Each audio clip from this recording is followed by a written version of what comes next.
Good evening, everyone. Good evening. By the clock on my laptop, it is now 6 o'clock. I'd like to welcome you all to meeting of Sumter County Council's regular meeting for Tuesday, October 12th. I'd like to call the meeting to order. Let's all stand for our invocation. Please give us an invocation. And please remain standing for the pledge of allegiance. Let us pray. Our dear kind Heavenly Father, we do thank you for being God all by yourself.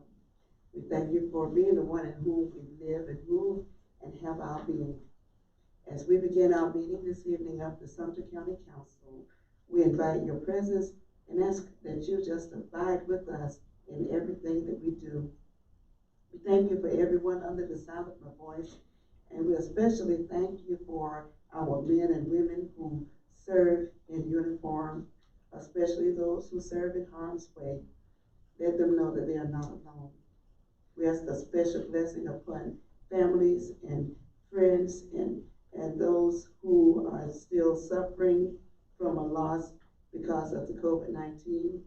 We ask that you bless those who are receiving care and be with them, and those who have lost hope. We ask that you help them to come to know you and to embrace all the truths and promises you have for those that believe. As we go through every item on our agenda, we ask that you give us wisdom and understanding and a kind heart to be able to share the blessing that you have given us in a way that you would have us to share. These and all blessings we thank and ask in your name. Amen. Amen.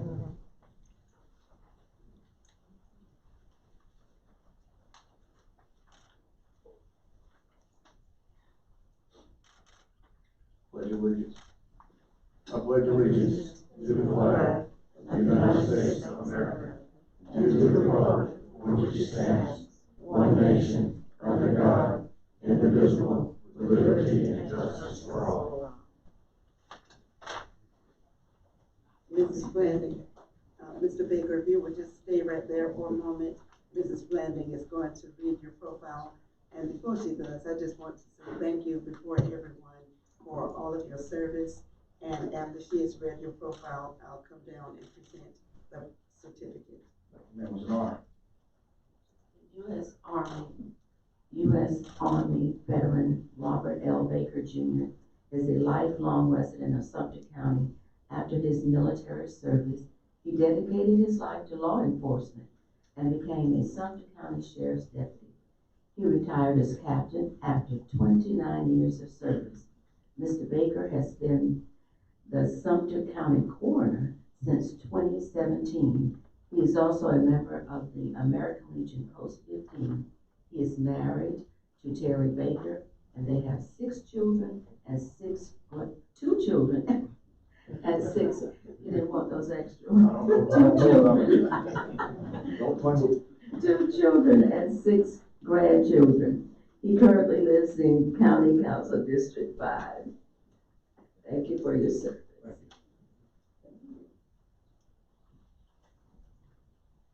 And may I add the best district.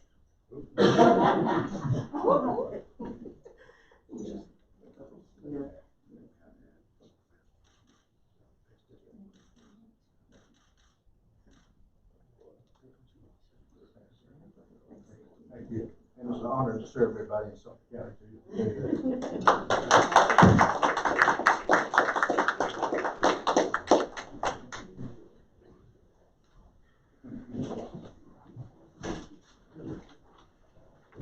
Mr. Blanding, are there any changes or additions to the agenda? There are no changes. Move for approval, Chairman.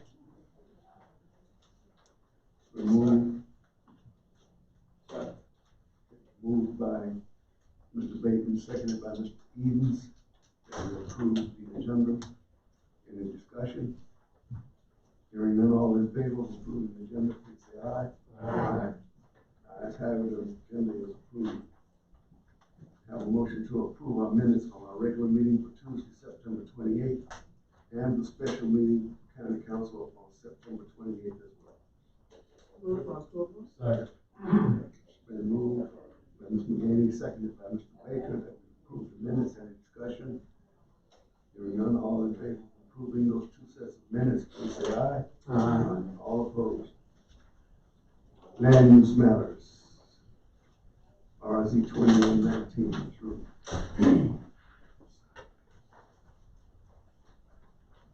And prior to, on these next two, prior to council taking a vote, we'll be having public hearing.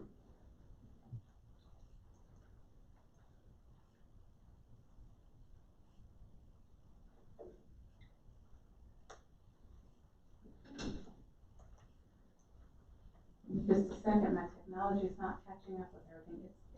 It's up here, but it's not coming up on the monitor.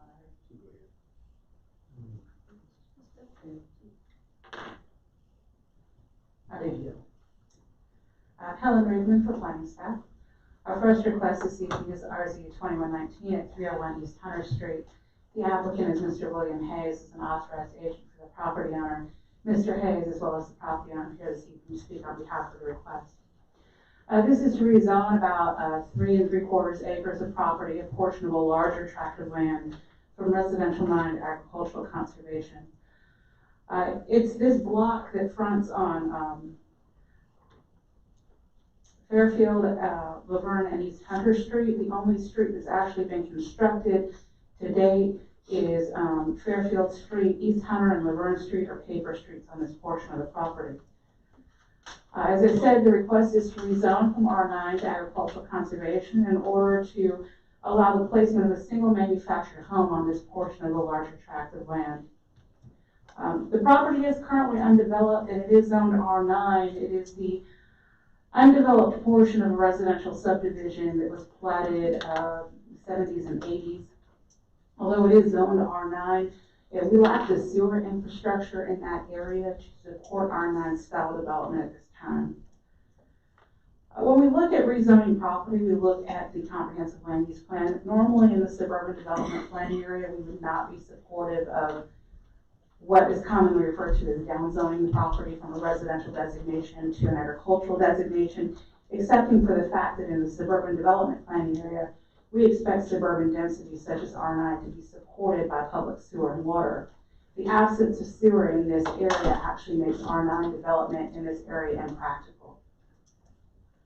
When we look at this rezoning, in the agricultural conservation district, manufactured housing is a by right permitted use, as are a host of other commercial uses that would be conditional uses. But single family residential, similar to the development in the area, is permitted in the agricultural district as well. This is how the property is here today. The fence, the gate that you see here is actually to block access into the larger acreage tract where the road hasn't been built yet. It is wooded. And this is where the paved road frontage exists. Planning Commission does recommend approval of this request. We do believe that the existing pattern development and zoning in the vicinity on this property, although it indicates that there was a plan for future subdivision development, that absence of infrastructure to allow that density at this time really does support zoning at least a portion of this tract back to agricultural. It's also adjacent to existing agricultural, which is part of that larger acreage tract. Happy to answer any questions that you may have. Any questions of the truth? Yes, ma'am. You don't happen to know what the average size of the lots in the existing portion are? I've been out there numerous times. I think they're all half-acre lots. They're nowhere near R9. Yeah, based on looking at the map that you see on these screens, those lots look like they're probably 4/10 of an acre and larger, just at this scale. Yeah, they're not 9,000 square feet. I mean, theoretically, we could go as low as 9,000 square feet into the current R9 designation, but the practicality of that's pretty minimal. Not sewer. No, that's sewer, no. Any other questions? Okay, now declare the public hearing portion of this agenda item open. Anyone wishing to speak for or against this rezoning request, please proceed to the podium.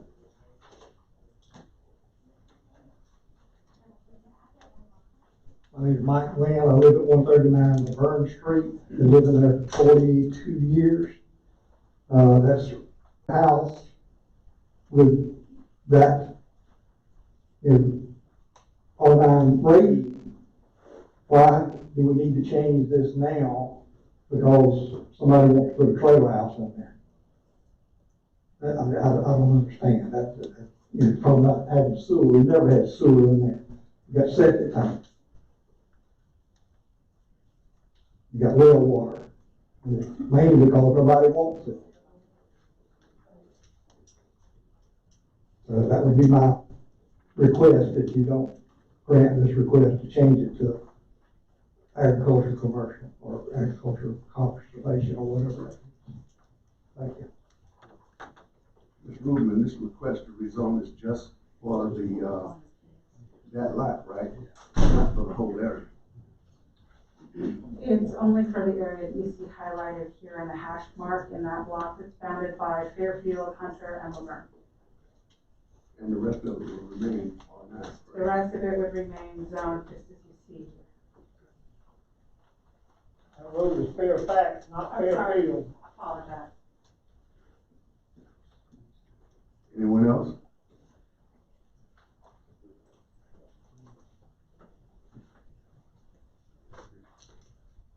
Mr. Chairman, members of the council, my name is William Hayes, just in favor of this. What we're asking for is, I know there was concern about a mobile home. We want an option to give a young man a chance as he's starting out. This is just an option. There are also other mobile homes, single wides and other manufactured homes in that area already, so it would not be a detriment. Plus, as long-term landowners in that area, we want the best for them. We're not trying to degrade property values. We're wanting to improve there. So that's my comments on that. Thank you, Mr. Hayes. Anyone else? The public hearing is now closed. Move for approval, second reading. Second. Motion by Mr. Byrd, second by Mr. Baker to approve second reading. Any discussion? Hearing none, all in favor? Aye. Anyone opposed? Second reading passes. Ordinance amendment number 2105. Ms. Rubin.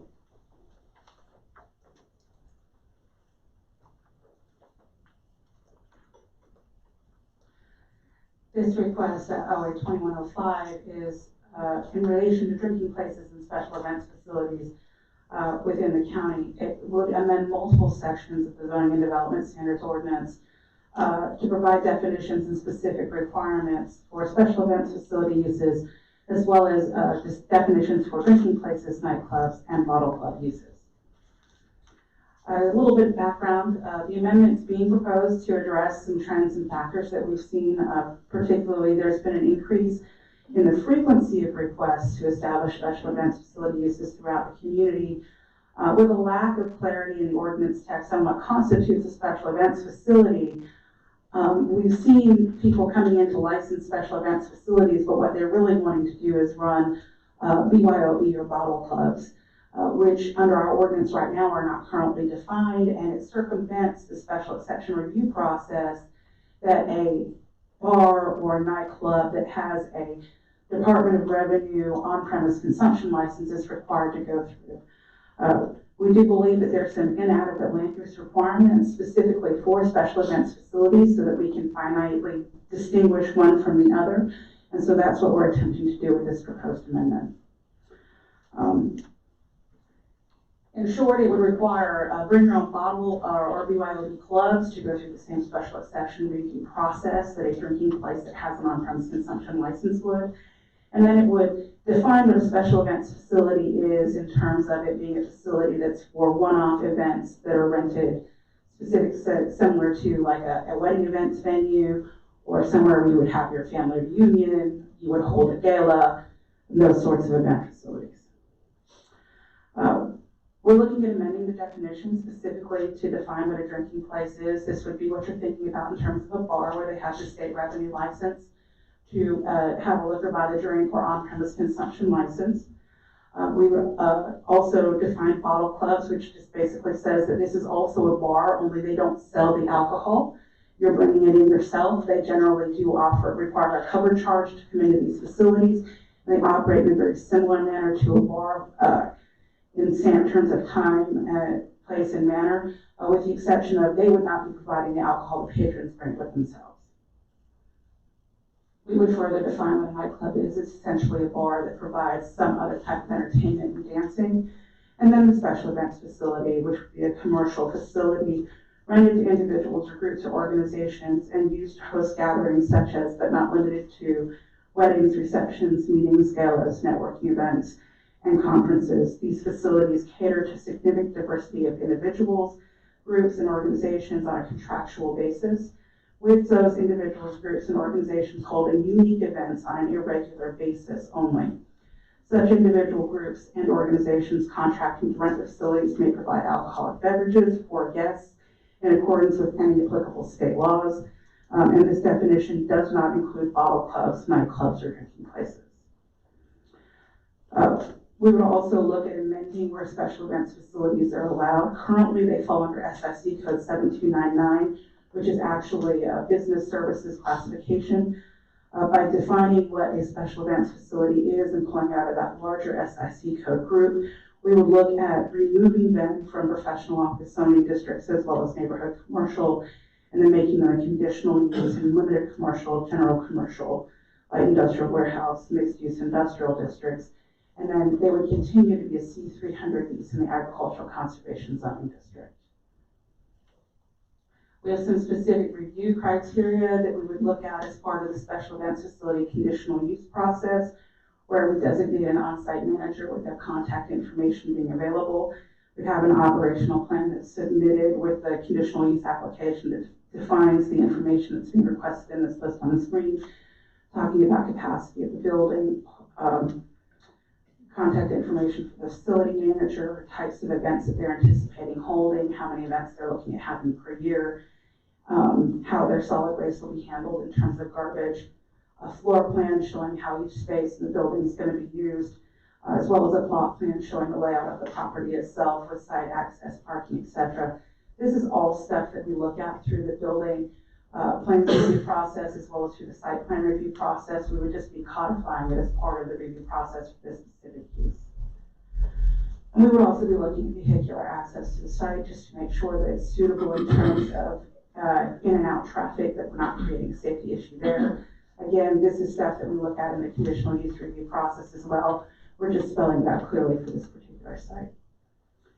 We also currently do not have a parking standard for special events facilities. In the zoning ordinance, it says by individual review. We'd like to go ahead and codify that as well, where we would be looking at a similar parking standard to how we handle restaurants and bars and drinking places, which would be 1.2 parking spaces for every 100 square feet of gross floor area, with the exception of removing bathrooms, hallways, and office spaces and kitchen areas from events venues. As you know, these tend to be larger facilities with large areas dedicated to service areas, as well as large areas dedicated to public use space. We want to ensure that that public use space is being used in parking calculations, but not the service spaces that are part of supporting the business. Planning Commission did recommend approval of this request. We do believe that it provides definitions and conditional use review criteria for special events facilities that allow us to move forward with ensuring that they are in fact special events facilities, and then it clearly defines what constitutes a drinking place for the special exception review process, which would include nightclubs and bottle clubs as well. And it closes a loophole that we currently have within the zoning ordinance. Happy to answer any questions that you may have. Questions in this room? I would like to ask, all of that sounds real good, and it's not that I'm such a fan of clubs and everything like that, but I believe in being fair to everyone. What would happen to the existing facilities that do have BYOB and you might want to call them juke joints or whatever? What would happen? If they went through the special exception review process to get their use approval, there's nothing that's going to happen with them. If they came in and said that they're a special events facility, meaning that on their application, they said they're gonna host weddings, birthday parties, etc., then we would review those sites to see whether or not they are in fact operating in that capacity, or they are in fact operating as a nightclub. Existing special events facilities that are already licensed as events facilities, that are operating events facilities, nothing will happen with them, they'll continue to operate. Thank you. Under the proposed ordinance, events places will not be able to charge individuals to come in, right? We're Is that not, not spelled out? we really didn't spell that out in terms of the fact that oftentimes galas and those sorts of events are ticketed events. But that gala is happening once, it's not happening every Friday night. It's like, it's a unique one-off event.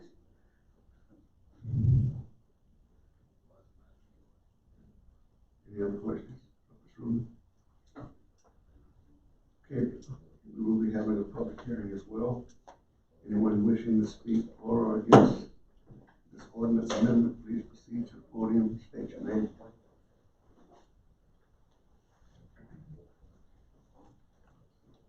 Mr. Chairman, council members, Major Randy Stewart from the Sheriff's Office. And the Sheriff's Office, of course, small business, economic growth, entertainment options are vital to our community, and we fully understand that. The Sheriff's Office does continue to support these recommended amendments for the simple fact of the continuing issues that law enforcement may face when someone who does not qualify for an ABL then would use the generic definitions of the special events license as an end run around to otherwise run a de facto nightclub in lieu of when they didn't otherwise qualify for the license. And our position on that hasn't changed. Businesses are needed in the community, but when individuals don't qualify for one, and they find a loophole to get around it, then that's not within the law and it's not beneficial to the community. Most of those situations we run into is where we have a high volume of calls for service as well as continuing violent acts. Thank you, Major.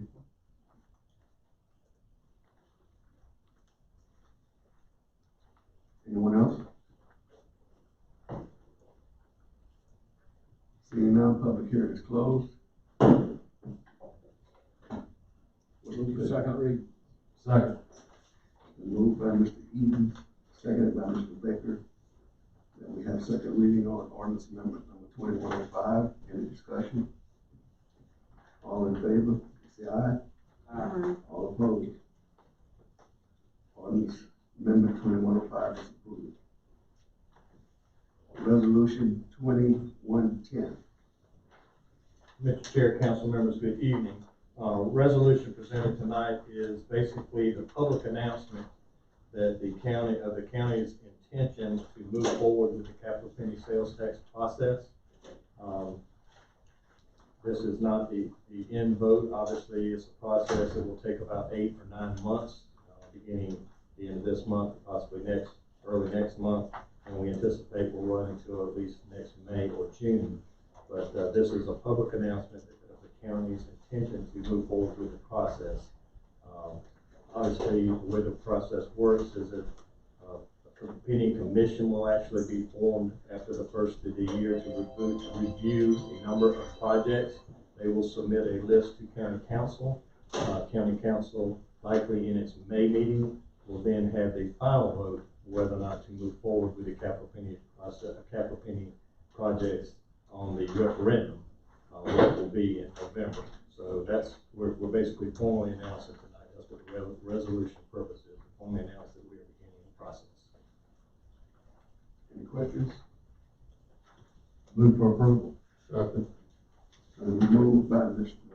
Baker, seconded by Mr. Baton, that we approve resolution 2110. Any discussion? Hearing none, all in favor?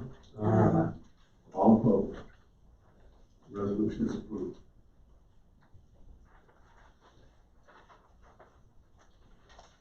Next item on the agenda is the 2022 employees holiday calendar. These are the same dates that we normally have. We're just presenting those to council members. This, I thought Friday was December 30th.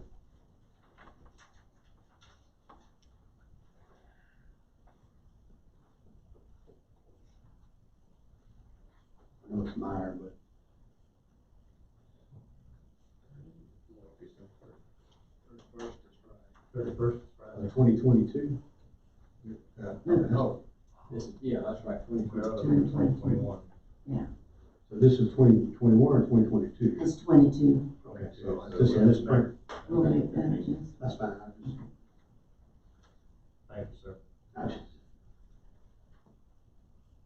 have a motion to approve. Yeah, move for approval. Second. Moved by Mr. Baker, seconded by Mr. Payton, that we approve with that one change. Ms. Blanding? Any discussion? Hearing none, all in favor? Aye. All opposed? Next one is council's agenda meeting dates. And I believe those.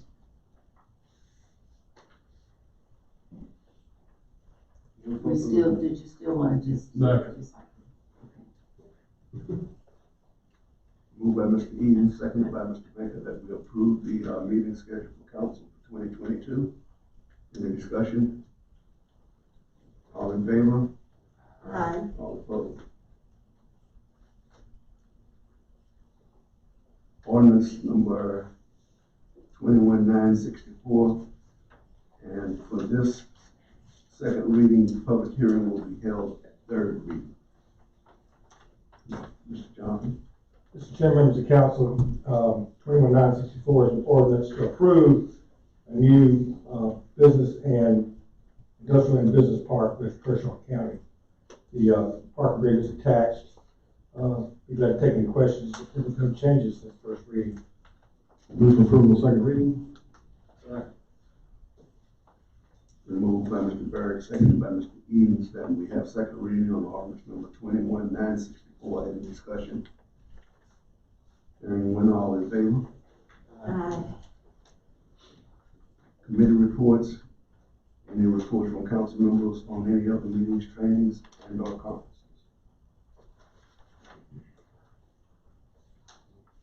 Hearing none, monthly reports, Ms. Blandon.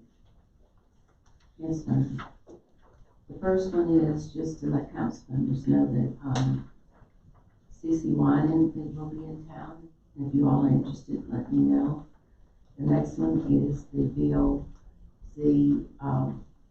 Board of Zoning Appeals will be meeting. Oktoberfest will be on the 16th. The sheriff's newsletter is in your packet as well.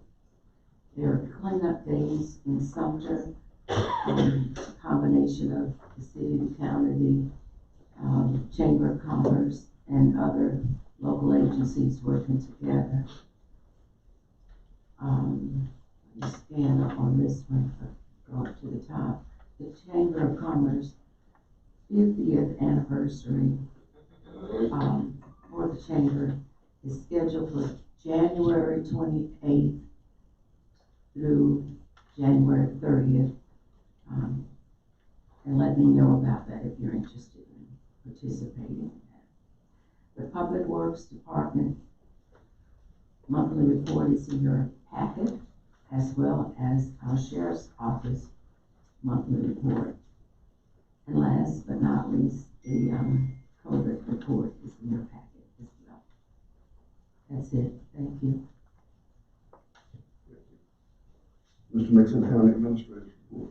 So, Mr. Chair, just wanted to update council on the, what we were calling the home improvement ARPA funding project. We have now today, procurement department has provided me with a draft of a RFQ that we'll review tomorrow and look over and try to get it out next week.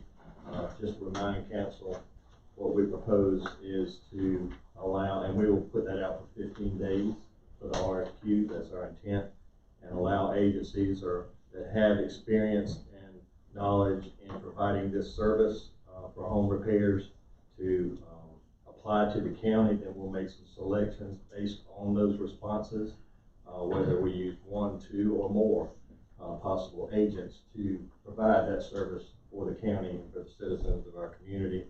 Just a reminder, this is the proposal for the repair to the older than 20-year-old mobile homes. And I know there's folks that have interest in that. So again, our our intention is to get those RFQs out, allow it to be out on the street for 15 days. And based on that information, we will then determine when the funds will be available and when they will get started with the process. We first have to determine what the ability of those responding agencies are before we can move forward. So looking at a time frame, we certainly hope to have all this in place before Christmas, or certainly possibly before the start of December. But we won't know that officially until we get those responses back from those agencies. That's all the update I have,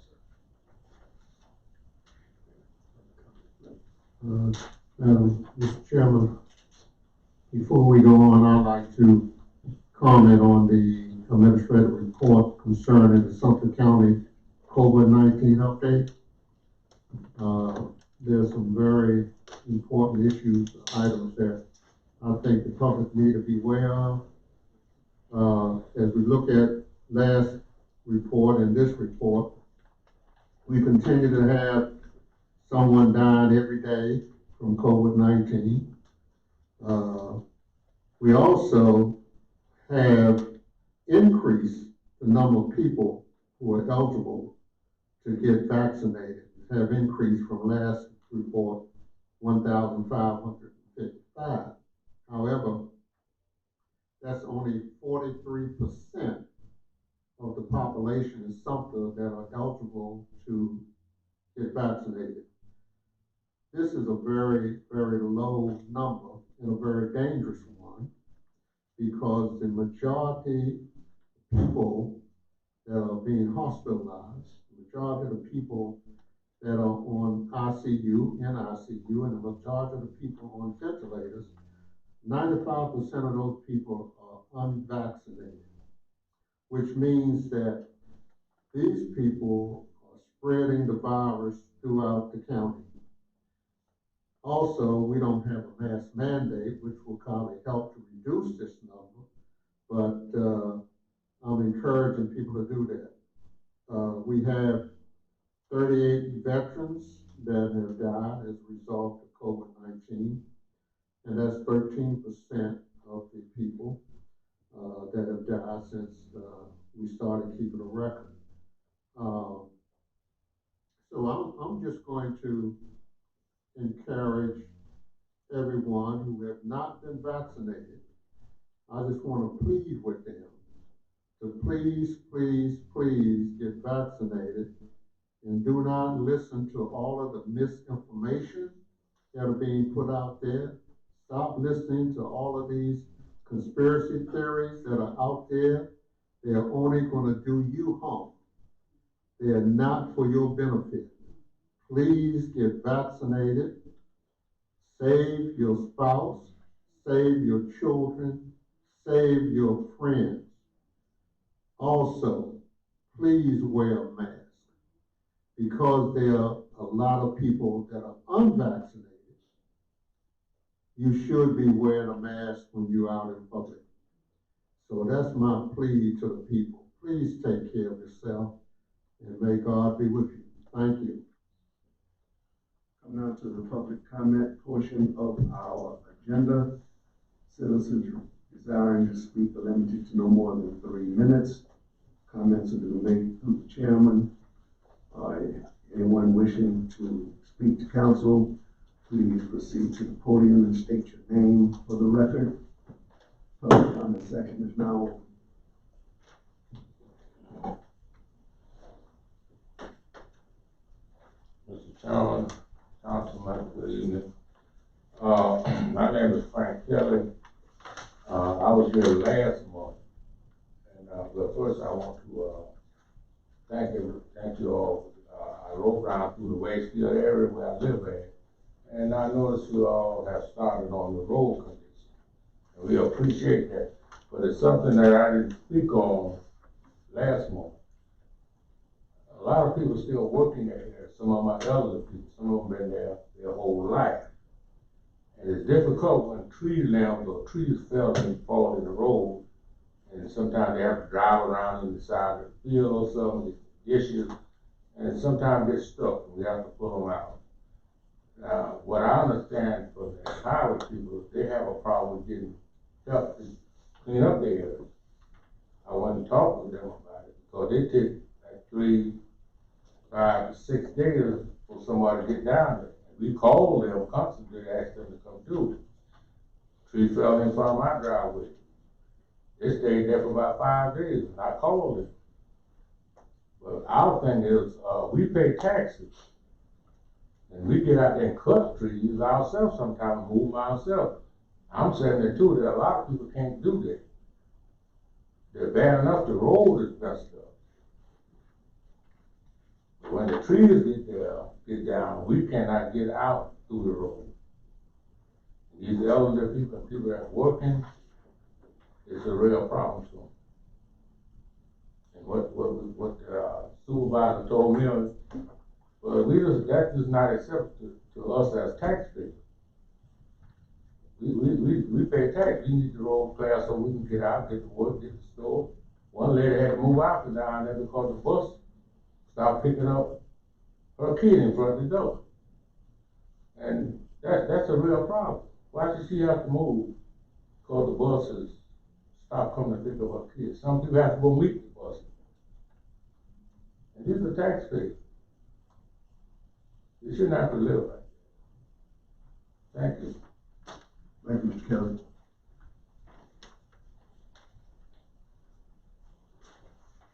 Good afternoon, ladies and gentlemen, good afternoon. Again, my name is Brenda Williams. I am a physician here in Sumter. My husband is Dr. Joseph Williams.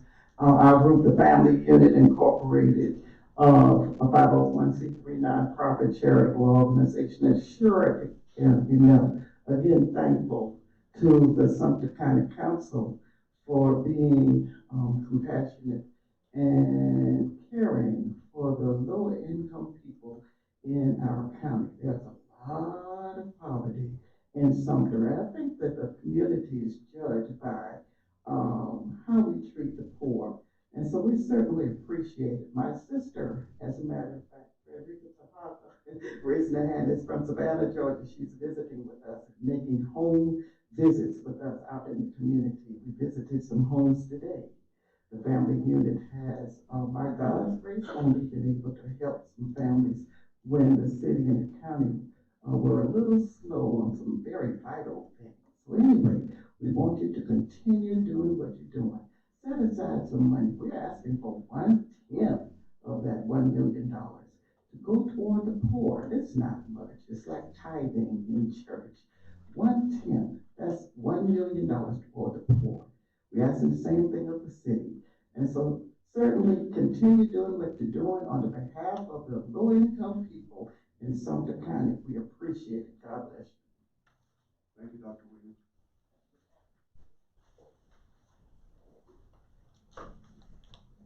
Good afternoon.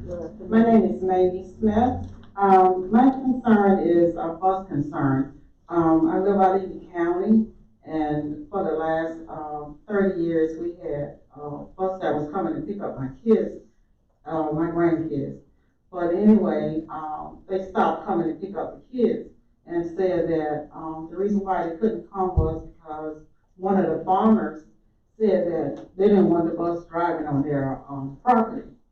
So I called down to the bus office and told them about the property that we have is enough property that the bus can turn around on our property.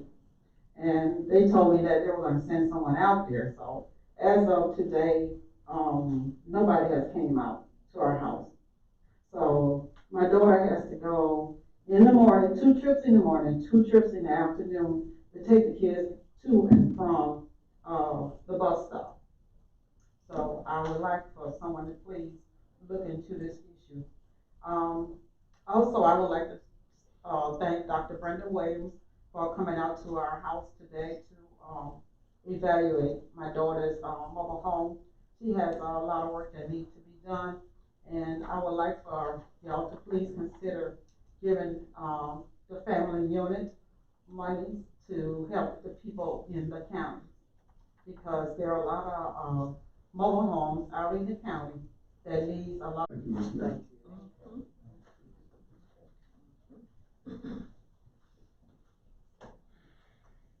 Anyone else? comment section. Mr. Chair, I just wanted to ask her, what is the address of the mobile home? It's 6770 Goshen Road, Sumter, South Carolina, 29153.